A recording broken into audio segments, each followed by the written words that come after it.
Hola, hola, te saluda Beth de Oleari, hoy contestando una de las preguntas sumamente frecuentes que hemos recibido a lo largo de las últimas semanas, y es: ¿qué le digo a mi esposo, a mi familia, a la familia de mi cónyuge que estamos en una crisis matrimonial? Quiero compartirte varias escrituras, así que si no tienes en dónde anotar, jálate un cuadernito, un pedazo de papel y un lápiz con el cual anotar. Te quiero, para poder entrar en este tema, leer uno de los comentarios recientes que recibimos, y el cual fue uno de los principales que me inspiró a grabar este video hoy. Dice: quiero hacerte una pregunta. En medio de este proceso, mi cónyuge es conocedor de Dios y apartado. Me manifiesta que Dios no va a trabajar en un corazón que no quiere y que esta persona no quiere nada con su cónyuge, que Dios no la puede forzar. La pregunta es: ¿cómo podrá Dios actuar en alguien que no quiere? ¿Por qué te estoy leyendo este comentario? Porque cuando empezamos a lidiar en una situación de una crisis matrimonial, ponemos nuestra fe en la otra persona. Si la otra persona está reaccionando a ciertos comportamientos que yo estoy adoptando para poder recuperar mi matrimonio o no. Y lo que pasa es que esa persona a lo mejor está en una inestabilidad emocional, que lo que para haciendo es arrastrarte como las olas del mar. Un día está bien si quiere la restauración matrimonial y otro día no la quiere. O a lo mejor esa persona no la quiere para nada, y eso hace que tu fe se desvanezca por completo. La palabra de Dios dice que la fe no es por lo que nosotros vemos, sino es por lo que nosotros creemos. Y Dios a lo largo de la Biblia nos ha mostrado que Él es experto en resucitar lo muerto, en resucitar huesos secos y convertirlos en un ejército. Y aquí no depende del libre albedrío que Dios nos ha dado, sino depende del corazón, el cual Dios es capaz de transformar, como nos lo dice en Proverbios 21:1. Que Él, o sea Dios, lo direcciona hacia donde Él lo quiere. El enemigo va a usar cualquier tipo de espejismo para que tú desmayes y no sigas intercediendo y no sigas alcanzando el propósito para cual esta crisis ha sido permitida, con el principal objetivo de regresar tu vida, tu alma, tu corazón, tu ser entero a tu primer amor, que es el Padre Celestial. Y te puedo decir que en medio de una separación es la manera más óptima, porque es ahí en donde ya no tenemos ese cónyuge distrayéndonos, en el cual nos encontramos con tal grado de idolatría, sino nos tenemos el espacio a uno con el Señor a solas. Y es por eso que nos dice en Salmos 88, versículo 18: he alejado de ti al amigo y al compañero. Salmos 88, 18. Entonces, la primera pregunta es: bueno, ya entendí, pero ¿le digo a mi esposo que lo voy a estar esperando o no se lo digo? Si ya se lo dijiste, si le dijiste de que tú le juraste amor eterno y que para ti un divorcio no es una opción en tu matrimonio, listo. Ya se lo dijiste, él ya lo sabe y te aseguro que no se va a olvidar de ello. Es necedad seguir repitiéndole una y otra vez a aquel cónyuge que lo único que quiere es irse porque ya no aguanta la situación. ¿Te acuerdas cómo Daniel nos lo describió en su testimonio? Donde él cuenta que él se había ido de casa ya no con la mentalidad de regresar más, porque ya no aguantaba más la situación de la gotera continua en la cual nuestro matrimonio, en la cual yo me había convertido, porque estábamos en un punto donde ni él me aguantaba a mí y ni yo lo aguantaba a él. Entonces, ¿qué mejor que usar ese tiempo para restaurarnos en lo individual, para entonces con un corazón sano interceder por el cónyuge? Si tú aún no le has dicho a tu cónyuge que tú lo vas a esperar y que vas a creer por la restauración de tu matrimonio, Dios te va a indicar en qué momento decírselo. Yo al principio le dije a Daniel en varias oportunidades que yo no creía en el divorcio. Estaba muy lastimada en varias ocasiones en donde nosotros entramos en crisis. Sí pasó por mi mente el divorcio, inclusive llegué a sentarme con una abogada, pero no pasó más allá de empezar el trámite. Para los que nos han preguntado, ni del lado de Daniel, que contrató a varios abogados y ninguno llegó a poder empezar el divorcio, ni en el lado mío, que yo no tuve el valor de continuar con el trámite cuando empecé a investigar de qué se trataban esos pasos, el costo y demás. No cabe duda que nuestros corazones, tanto el de Daniel como el mío, estaban en las manos del Señor. Ahora, eso no significa que si tu esposo ha empezado el divorcio, que tú entres en pánico. En la página de ayudamatrimonial.com, el Ministerio Hermoso de Aaron Thiel ha puesto al idioma español todos los testimonios y material hermoso. Hay aproximadamente 3 a 4 cursos que puedes tomar que están basadas 100% en la palabra de Dios en cuanto a qué hacer si has entrado a la etapa del divorcio. Y Aaron Thiel explica que la mayoría de casos se llegan al punto del divorcio porque el cónyuge que está parado en la brecha no está dispuesto a soltar el control y entregárselo a Dios.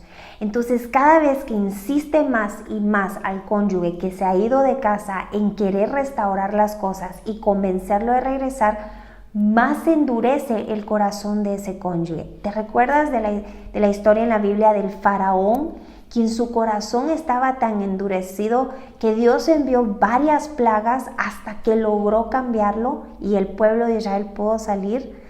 Mira este caso igual.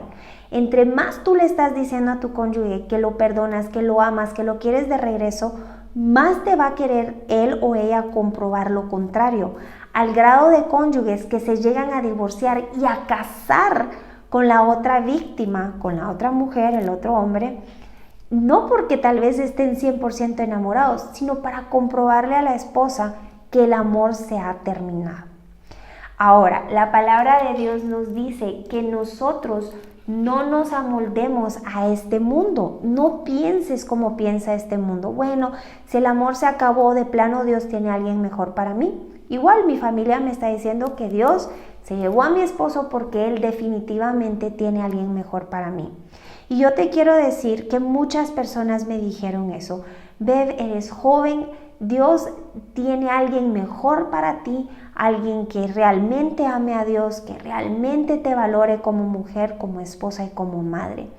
Y hoy que has visto el testimonio de Daniel, que lo has visto sentado en este mismo lugar conmigo, yo te puedo decir que Dios no tenía a nadie mejor para mí. Si nos estaba cumpliendo la palabra de Dios, que si uno cae, el otro lo levanta. Y aquí hubieron varias veces donde yo caí, en donde yo le fallé a Daniel antes que él me fallara a mí. Y sin embargo, Daniel me perdonó. Y esto no se trata de que él me la hace y yo se la hago y viceversa.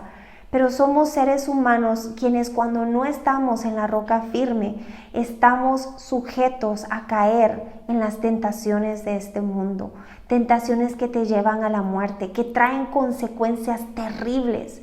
En nuestro caso, consecuencias que llegaron hasta la salud de nuestros hijos, nuestras finanzas, entre muchas otras cosas, como el sufrimiento de nuestras amadas familias.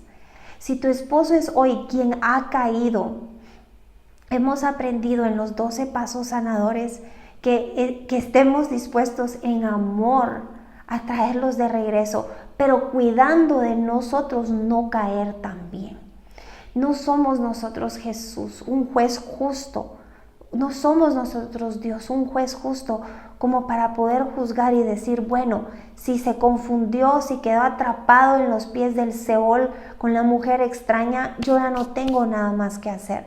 Porque cuando tú hiciste los votos matrimoniales, cuando yo los hice, fue en las buenas y en las malas. Y si aquí ha caído, nuestro deber es levantarlo en oración. No es que Dios tenga a alguien mejor para ti. No es que Dios a lo mejor tiene que destruir esta familia para construir una nueva. Yo no te estoy diciendo de que los segundos matrimonios, terceros matrimonios o aún aquellos que no están casados, que tampoco haya un propósito. Miramos el caso de Vashti y de Esther. La que tenía el propósito con el rey era Esther. Igual con Sara y Agar. Abraham tenía un propósito con Sara. Así que si tú estás en unión libre, si tú ya te divorciaste, si este es tu segundo, tu tercer, tu cuarto matrimonio, que aunque la Biblia nos dice que no es permitido, pero lo hiciste porque no eras conocedor de la palabra, hoy no es demasiado tarde para que tú le preguntes al Señor: Padre, ¿seré yo esa mujer o ese hombre con el cual tú tienes un propósito para esta persona con la cual no nos casamos? ¿Será, Señor, que tienes un propósito con este segundo matrimonio con el cual pues pequé contra ti, me arrepiento, pero que hoy te pido una oportunidad de confirmarme si es aquí donde tú me quieres? Y Dios es un Dios misericordioso, un Dios de segundas oportunidades. Y sí van a haber consecuencias, porque el pecado trae consecuencias, la desobediencia trae consecuencias, porque es un Padre que nos ama y que nos disciplina, quien nos quiere mantener en su redil para que tengamos una vida eterna a su lado. Pero eso no significa de que como este varón con el cual yo hice un pacto de vida matrimonial me falló, ahora yo lo tiré a la basura. ¿Tú te imaginas si Dios hubiera hecho eso con nosotros? ¿Cuántas veces le hemos fallado? Y Él nos ha perdonado hasta más de 70 veces 7, que es lo que nos manda a nosotros perdonar. Y aun cuando el amor dice que no lleva cuentas. Pero nosotros a la primera decimos de plano: esto no me conviene. No tomes el consejo de otras personas hasta que no sea Dios quien te lo va a confirmar. Y muchos me preguntan: pero ¿cómo lo confirmo? Pídele a Dios que te lo dé de una manera en que tu lenguaje de amor lo pueda entender. Si tu lenguaje es a través de lo que tú escuchas, palabras de afirmación, Dios te va a mandar un profeta. Si es a través de leerlo en la Biblia, Dios te va a mandar una escritura. Si es a través de los sueños, Dios te va a mandar un sueño. Pero depende de ti si tú quieres creer lo que Dios te dice versus lo que tus familiares, amigos y demás te quieran convencer. El punto aquí es, si tú decides decirle o no a tu cónyuge, que sea bajo la dirección del Padre, que Él está listo para escucharlo. No sigas insistiendo cuando tú estás viendo que ese cónyuge lo único que quiere hacer es alejarse de ti. Asegúrate de no poner tu fe en lo que cambia constantemente, como somos los seres humanos. Hay días que estamos bien y hay días que son días donde realmente necesitamos del Señor. Por eso es que Dios quiere sanar esta idolatría en la cual hemos puesto a nuestros cónyuges, para tener una vida plena y estable, para soltar el equipaje, el cual hablábamos en nuestro curso de restauración de corazón, que aquí te voy a dejar la letra I por si no lo viste. Aquí es en donde soltamos el control y decimos: bueno, Padre, independientemente si yo le digo a mi cónyuge que lo estoy esperando o no, el Dios de lo imposible eres tú, no yo. No importa lo que yo esté viendo, porque eres tú quien le va a dar vida a esos huesos secos que parecieran tan imposibles. Sigamos con el siguiente punto. ¿Qué hago con las argollas matrimoniales? ¿Me las pongo o me las quito? Mateo 5:25 nos dice que nos pongamos de acuerdo con nuestro adversario. Mateo 5:25. Si tu esposo ya te dijo que te quites las argollas, que ya te deshagas de toda esperanza, ponte de acuerdo con él, porque de lo contrario es el mismo principio de querer retenerlo, lo cual el resultado es opuesto. Se va a querer alejar más, al grado que si tú sigues insistiendo, no solo ese corazón se va a endurecer, sino las decisiones que va a tomar con un corazón endurecido van a ser nefastas, al grado de casarse con la otra persona. Nos lo advierte Aaron Thiel. Si tu esposo no te ha dicho nada, si él no te ha dicho nada, pero tu familia es la que está en contienda porque no te quitas los anillos, Dios nos ha llamado a la paz.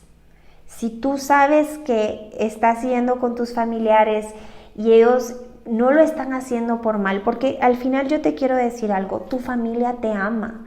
Y el verte en depresión, el verte perdiendo peso o ganando peso porque estás en una crisis, ellos lo que van a querer es buscar una solución para que tú ya no sigas en esto. Y la solución más fácil es el que tú te divorcies y te encuentres a otros. Pero nosotros, los que no nos amoldamos a este mundo, sabemos que el sufrimiento tiene un propósito bueno en nuestras vidas, que es producir perseverancia y fe, que es esa espina la cual duele tanto, la que nos acerca al Señor. El sufrimiento es la ruta más cercana a nuestro Padre. Cuando tocamos fondo es cuando estamos dispuestos a escudriñar nuestra Biblia, a buscar del Señor. Y yo te digo, dice Aaron Thiel en su página que el 75%, este es un ministerio que está desde 1998, el 75% de parejas que están separadas tienen un alto porcentaje de restaurarse, porque es en esa separación en donde uno de los dos cónyuges encuentra su primer amor, ahí en donde vuelve a brillar su rostro. Mira, dice y les voy a compartir el link a esta página, es ayudamatrimonial.com, y aquí habla que el 75% de nuestros matrimonios restaurados llegan en medio de una separación. Y nos viene a decir aquí que una vez que se convierte en su novia, en la novia de nuestro amado celestial, tú brillarás e irradiarás su amor. Eso está en Salmos 34:5. Radiantes están los que acuden a él, jamás su rostro se cubre de vergüenza. Una vez que tú te vuelves su verdadera novia, instantáneamente, no más necesitada ni desesperada, dice la página, una mujer como esta es un imán para hombres. Entonces, ya sea que tengas tu argolla o no, eso no va a hacer de que tengas una mayor probabilidad de restaurar tu matrimonio. Y yo sé que estas argollas se vuelven un tesoro tan precioso porque nos recuerda ese día tan especial, nos recuerda cuando nuestro cónyuge nos hizo esos votos matrimoniales y nos dan un grado de esperanza y aleja a otros pretendientes que piensen que estamos solteras. Yo entiendo todo eso, pero en el momento en donde se vuelve una contienda, es ahí donde nosotros, como embajadores del Señor, estamos llamados a ser pacificadores, porque entonces seremos llamados sus hijos. El siguiente paso, ¿lo saco de la casa o no lo saco de la casa? Porque es un descarado, está poniendo en peligro mi salud, anda con un montón de mujeres y luego quiere venirse a estar conmigo. ¿Qué hago? Bueno, vimos en los 12 pasos de nuestro curso de restauración de corazón el paso número 8 y número 9. Dice, hicimos una lista de todas aquellas personas a quienes habíamos ofendido y estuvimos dispuestos a reparar el daño que les causamos. Dice, Lucas 6:31, que es el que respalda el paso número 8 en los 12 pasos sanadores del curso de restauración de corazón. Traten a los demás tal y como quieren que ellos los traten a ustedes. El paso número 9 nos dice, reparamos directamente a cuantos nos fue posible el daño causado, excepto cuando el hacerlo implicaba perjuicio para ellos o para otros. Dice Mateo 5:23 al 24, por lo tanto, si estás presentando tu ofrenda en el altar y ahí recuerdas que tu hermano tiene algo contra ti, deja tu ofrenda, reconcíliate con tu hermano y luego presenta tu ofrenda. La respuesta, si tu vida corre peligro, obviamente es tiempo de que zarpes o que tú tomes decisión de cómo lidiar o involucrar a las autoridades. Si tu vida corre en peligro, eso ni siquiera es una pregunta. Ahí hay un límite sano. Si tu vida no corre peligro, si tú puedes poner un límite de que no va a haber intimidad mientras él está fuera de casa porque así tú lo has decidido en tu corazón y él lo respeta, entonces trátalo a él o a ella como a ti te gustaría ser tratado. Y en el caso tuyo, si ya lo sacaste de la casa y ahora te has arrepentido porque has sentido que el Espíritu Santo ha hablado a tu vida y sabes que hiciste algo equivocado, aquí dice en el paso Número 9, reparamos directamente a cuantos nos fue posible el daño causado. Yo muchas veces saqué a Daniel de la casa. ¿Y qué pasaba? Cuando salía se iba con los amigos que más les gustaba estar en fiestas. Se iban con mujeres a tomar. Entonces, ¿qué estaba haciendo yo? Poniendo a Daniel en bandeja de plata hacia los planes del enemigo. Entonces, en el nombre de Jesús, yo no te estoy diciendo qué hacer con esto, sino inspirándote a que Dios sea quien te dé la respuesta, qué hacer en tu caso particular. Pero ya sea que pongas límites sanos por tu vida, por tu salud, o decidas restaurar el daño que has hecho, ninguna de esas dos cosas van a determinar si tu matrimonio es restaurado o no. Aquí lo que determina es tu fe y tu obediencia al Padre. La fe que tú le has puesto a un Dios vivo y real, que no es por tu control y por tu esfuerzo, sino es por el Dios de lo imposible quien resucita huesos secos. Y ahorita te voy a dar un pasaje que respalda eso cuando lleguemos al punto de la familia política. El siguiente punto, hermana, en el caso mío yo no lo saqué, pero se quiere ir. ¿Lo dejo ir o qué hago? Y seguimos con el punto de mi matrimonio está en crisis, ¿qué le digo al mundo entero? Bueno, 1 Corintios 7:15 nos dice que si el cónyuge no creyente decide irse, que lo dejes ir porque estamos llamados a la paz y que ahí ya no quedamos con obligación.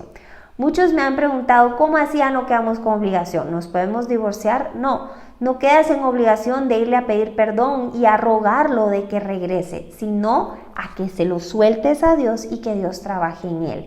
Eso significa que no vas a estar mandándole mensajitos para que no se olvide de ti, que no lo vas a estar contactando, porque en el caso mío, que yo decía, bueno, sí, lo dejo de contactar, se va a olvidar de mí y esa chispita que había aún se va a morir.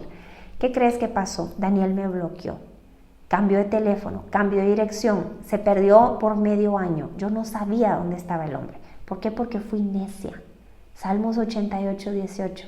Alejaron de mí a mi amigo y compañero, porque yo no estaba dispuesta a soltarlo. Y Dios no quería que siguiéramos al paso del divorcio para que yo por fin entendiera. Fue ahí donde dije, Señor, perdóname. Sigo siendo Beverly la que está en control y no suelto el control porque no logro confiar en ti. Si estás en esa situación en donde no has logrado desarrollar tu fe, la palabra de Dios dice que la fe viene por el oír la palabra de Dios. Agarra tu Biblia y léela en una voz audible. Ahí vas a encontrar respuestas. Te quiero dar un ejemplo. Ves, mi matrimonio entró en crisis. ¿Qué le digo al mundo entero? Salmos 37, versículo 7. Guarda silencio ante el Señor y espera en Él con paciencia. Esto no pasa de un día para otro.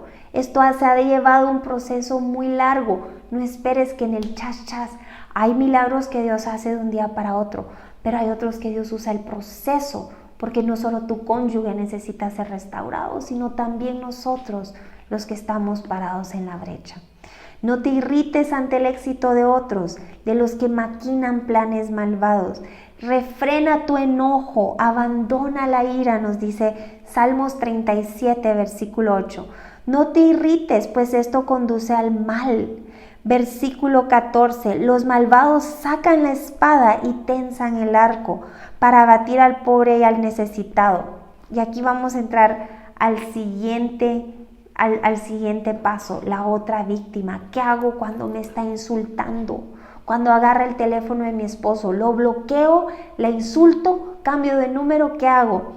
Antes de decirte qué hacer en base a mi testimonio, mira lo que dice versículo 15 del Salmo 37. Pero su propia espada les atravesará el corazón y su arco quedará hecho pedazos. ¿Cuál es la espada? Nuestra lengua. Con esa misma lengua con que la otra persona ha seducido a nuestro cónyuge, con esa misma lengua se le va a atravesar su corazón.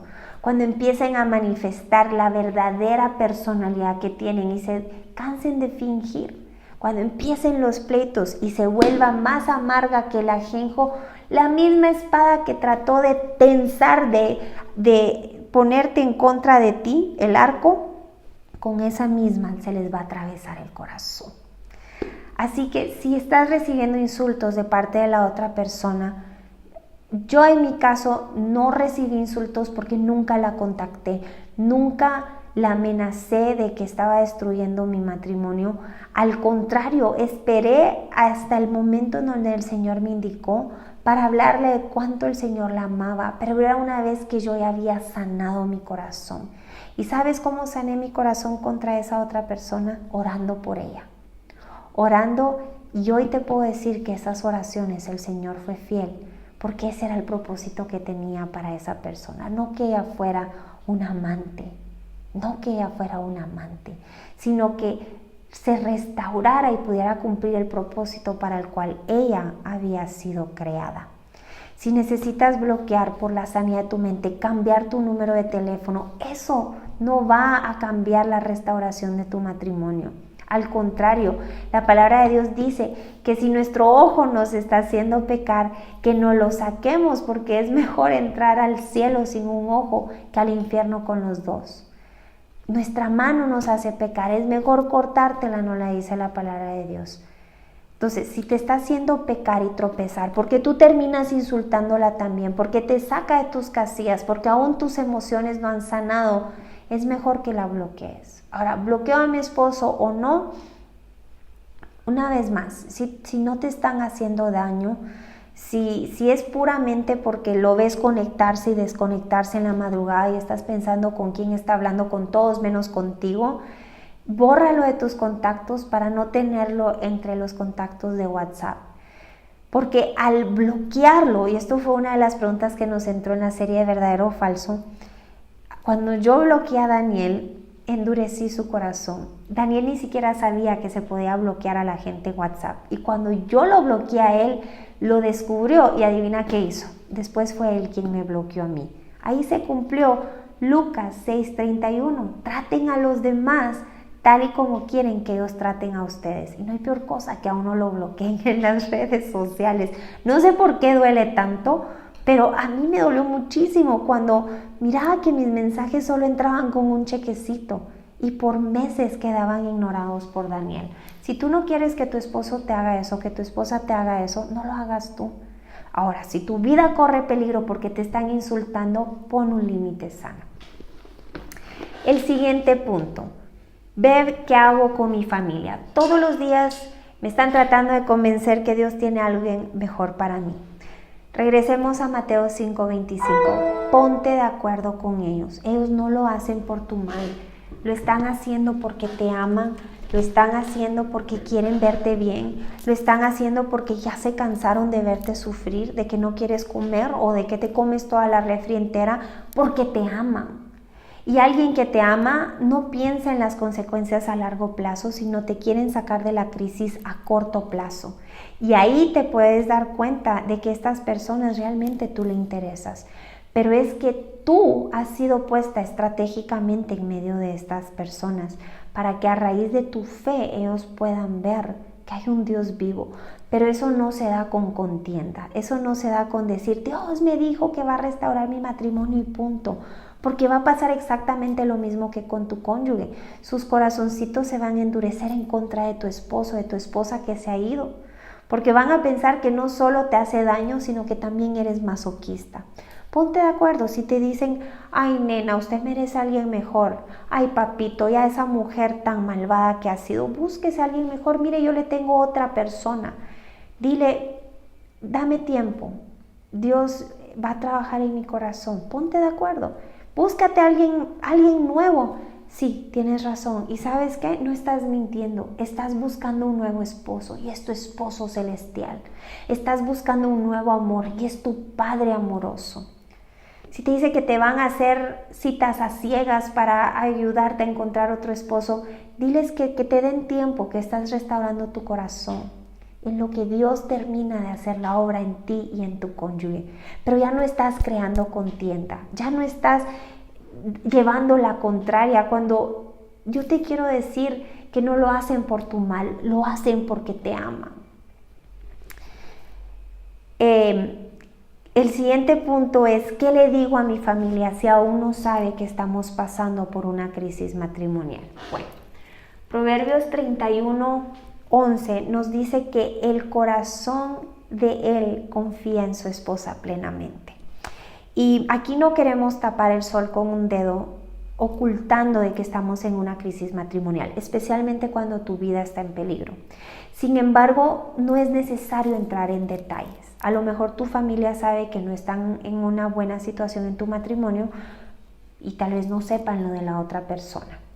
A lo mejor sí ya saben de la otra persona, pero no están tan enterados a detalle lo que la otra persona te ha dejado informarte o puesto en las redes sociales. No hay necesidad de entrar en detalles, porque cuando tu esposo regrese, cuando tu esposa regrese, entonces va a ser todo un proceso de sanidad de corazón en cuanto a lo que de tu boca salió de esa persona.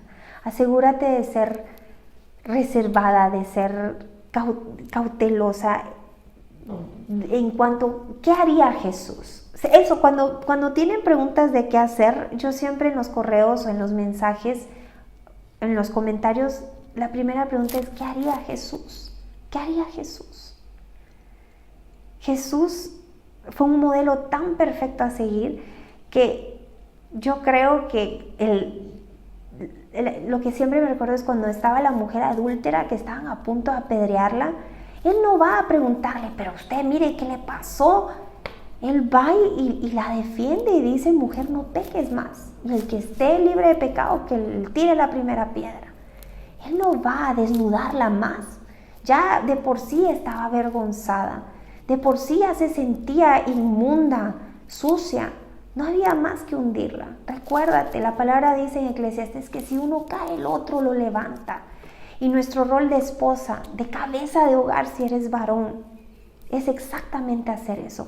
Guardar la desnudez de tu esposo, de tu esposa. Porque cuando regresen, qué hermoso va a ser el poder testificar. Y van a haber partes que en el testimonio no se necesitan contar, porque el fin no es exaltar el pecado. El fin es exaltar al autor del milagro. Ese es el fin. Por eso es que aquí no entramos en detalle de la otra persona, porque realmente sabemos que soy ahora una hija amada del Señor. Mi fin no está en hundir más a quien cometió un error. Y yo te invito a que como embajadora, como luz y sal de este mundo que tú has sido llamado y llamada, es a ser un pacificador. No le metas más leña al fuego. El siguiente punto es, ¿qué hago con la familia política? Y esta es una de mis escrituras favoritas que te quiero compartir. Cuando estamos tratando de reclutar gente, incluyendo a nuestra familia política, por lo general y aquí entre nos, ¿cuál es el objetivo principal? El que se pongan de nuestro lado y que vayan y que le llamen la atención al que está fuera de casa, al cónyuge que está fuera. Y que ni se les vaya a ocurrir aceptar a la otra mujer, porque eso sería un gancho al hígado. Entonces, ¿qué hacemos? Tratamos de reclutar un ejército con los cuñados, las cuñadas, con la suegra y con el suegro. En mi caso yo no tuve la dicha de poder hacer eso y te puedo decir que gracias a Dios, porque hubiera sido el peor de los errores. Porque al final yo me di cuenta que mi familia política ni se había enterado de la otra mujer. Y era porque Daniel no tenía la menor intención de hacer algo permanente con esta otra persona. Pero sí hubo una etapa precisa en donde a mí se me fueron dadas instrucciones de que yo tenía que poner a mi suegra al tanto. Y es que si tú has escuchado nuestro testimonio en la primera temporada, en Verdades detrás de una crisis matrimonial, también les voy a dejar en la i. Yo cuento cómo Daniel le pide a su mamá una inversión para abrir un bar. Y Dios mueve el corazón de mi suegra para que ella viniera y me consultara a mí, su nuera, si yo estaba de acuerdo o no. Entonces es ahí en donde, después de insistirle varias veces que no lo hiciera, yo tuve que explicarle que al ella invertir en esa situación, sus finanzas iban a ser maldecidas, porque no iban para ningún fin bueno. Entonces es ahí donde ella me regaña y me dice que porque no le había contado, que porque me lo había guardado. Entonces le dije porque realmente yo amaba a su hijo y que mi fin no era desnudarlo, ni mi fin era manipular ni acelerar un proceso en el cual yo también estaba metida de la mano del Señor. Entonces ella ahí pudo ver que mi fin no era manipular, que no era tratar de aliarla conmigo. Y quiero que te recuerdes de la historia de Gedeón. Está en Jueces 7, en donde Dios manda a pelear contra un ejército de 135,000 personas. Y Dios ve que el ejército de Gedeón era mucho menor y aún así empieza a decirle que tenían mucha gente. Mira, dice el versículo el capítulo 7 de Jueces, versículo 2. Jehová dijo a Gedeón: hay mucha gente contigo para que yo entregue a los madianitas en tus manos. Los madianitas eran los contrincantes. Pues Israel puede jactarse contra mí diciendo: mi mano me ha salvado. Imagínate, Dios empieza a decirle que se vayan saliendo si tienen temor, de ahí los pone a beber agua y se quedan con 10,000 hombres. Versus 135,000. Y aún así Dios dice que tenían muchos varones. ¿Por qué? Porque Dios no quería que nadie se jactara que era Gedeón con su mano y su estrategia que había librado a los de Israel. Dios quería que ellos supieran que había sido nuestro Padre Celestial, Jehová de los ejércitos. Así mismo es esto. Si tú tratas de empezar a reclutar personas de tu lado para que vayan a convencer a tu esposo, a tu esposa que está en pecado, va a ser el mismo principio de endurecer sus corazones, porque te van a ver como un manipulador. Recuérdate que ellos están del lado de su familiar, por lo general. Hay otros que son bastante realistas. Yo te puedo decir que tuve la dicha de que mi cuñada, pues aunque yo nunca se lo pedí, ella estuvo de alguna manera de mi lado cuando se enteró de la situación. Pero la mayoría están del lado de su familiar. Ellos van a decir, ellos van a escuchar la versión de tu cónyuge antes que la tuya. Para cuando tú llegues, ya están a la defensiva y están en contra de ti. ¿De qué te sirve reclutar un ejército si Dios ya no lo dejó advertido en Zacarías, que no es con nuestro ejército ni con nuestras fuerzas, sino con su espíritu? Y ahora tú me dirás: pero Bev, ¿cómo hago para que mi esposo reaccione, que está en pecado? ¿Qué hago? Bueno, recuérdate que David pecó y según él nadie se había enterado. Cuando manda a matar al esposo de Betsabé, la termina embarazando. Dice: bueno, nítido, aquí no hay prueba de nada. ¿Y qué pasa? Dios le manda al profeta Natán. Nos lo dice en 2 de Samuel. Dice 2 de Samuel capítulo 12, versículo 7. Entonces dijo Natán a David: tú eres aquel hombre, así ha dicho Jehová, Dios de Israel. Yo te ungí por rey sobre Israel y te libré de mano de Saúl. Yo te di casa. Y le empieza a decir todo Dios. ¿Por qué tuviste en poco palabra de Jehová, haciendo lo malo delante de sus ojos? Versículo 10. Por lo cual ahora no se apartará jamás de tu casa la espada, por cuanto me menospreciaste y tomaste la mujer de Urías, heteo, para que fuese tu mujer. Y Jehová le sigue hablando a través de este profeta. Ahí no tuvo que venir la suegra, la cuñada, no tuvo que venir ni siquiera algún vecino que iba pasando y lo vio, sino fue Dios quien se encargó de levantar a un Natán.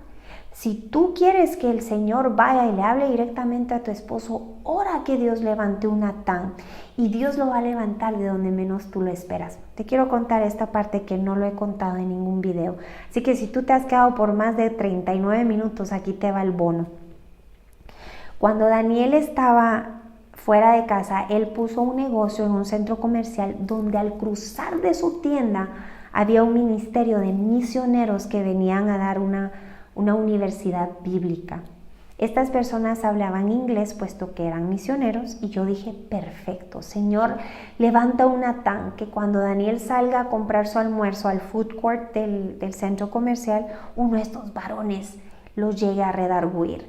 Empecé a contactar personas que yo conocía que estaban en esa universidad bíblica para que hicieran un encuentro casual, que no pareciera que la esposa lo había organizado. Y eso nunca se dio.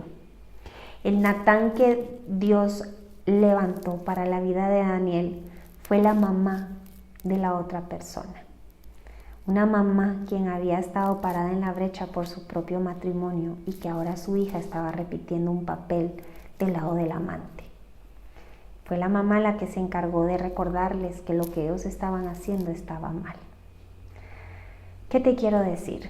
Si hoy tú estás en medio de una crisis y no sabes qué decirle al mundo entero, confía en la estrategia del Señor. Guarda silencio. Medita en el Salmo 37. Es uno de los salmos que más ha inspirado mi vida, en donde dice: guarda silencio, refrena tu ira, porque con la misma espada que ellos han levantado contra ti, esa misma les atravesará el corazón. Y yo te quiero recordar, tú que estás pensando que tu esposa no va a regresar, que tu esposo no va a regresar porque ellos tienen libre albedrío y que Dios no puede en contra de eso. Yo te quiero recordar lo que dice Proverbios 21:1, porque yo soy testimonio de eso. Daniel muchas veces me recordó que lo nuestro ya no se podía, porque habíamos intentado demasiadas veces, que él esta vez se iba y que no iba a hacer burla de nadie regresando a casa, que él había encontrado a alguien con el cual eran tan afines que él se había dado cuenta que nuestro problema principal era que nosotros no teníamos cosas en común. Lo que él no sabía era que lo que nos unían no eran las cosas en común, sino el propósito en común que Dios diseñó para nuestro matrimonio. Dios transformó ese corazón y al transformar su corazón, Daniel pudo entonces tener el libre albedrío correcto, conforme a la voluntad de Dios. Espero en el nombre de Jesús que este video te inspire nuevamente a creer que para Dios no hay nada imposible, pero no se trata de lo que tú le digas a tu cónyuge, si usas un anillo, si insultas a la otra víctima, si agarras a tu familia de aliado, si convences a tu familia política de que se unan en esta lucha. No es así como se gana esta batalla. Se gana de rodillas. Y si tienes una amiga, un compañero o aún tu propia familia que ha llegado a entender que estás esperando la restauración de tu matrimonio, únanse a orar, no a hundir más al que está caído, no a tratar de humillarlo para que entienda su lección, sino únanse a orar porque hay un alma que está en peligro siendo arrastrada por el infierno. Un alma que tiene un propósito para la cual fue creada y de la cual Dios mismo se encargará de redimir, de restaurar y de nuevamente poder encaminarla de regreso a ese propósito hermoso. Te mando un fuertísimo abrazo y en el nombre de Jesús hasta la siguiente pregunta.